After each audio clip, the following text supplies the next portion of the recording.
কেনে কেনে কিছু বলেন না, কিছু বলেন না। না না তুমি ভাত খাইছো? কাঁদছো কেন?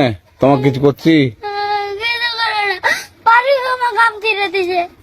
আমের লেগা লয়, আমের লেগা লয়। তুমি ভালো আছো? হ্যাঁ, এখন কোন যাবা? বাড়ি যাবো। আমার বাড়ি ওইটা তো। এদিকে আসো। আজ আরেকটা গাড়ি চালায় ওইটা ওইটা। তো আমটা ছিঁড়েছিল, তো এখন মনে করছি যে পুলিশকে ধরে দেবো। হ্যাঁ, পুলিশকে ধরে দিব না? আমি ছিঁড়াই নেই, পারুক ছিঁড়ে দিতে। ফারুক ছেড়ে দিয়েছিল। হ্যাঁ, তো এখন কি করবো তোমাকে?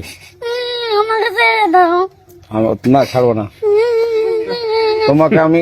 না এখন পুলিশের কাছে নিয়ে যাবো। এখন নানি গায়ে না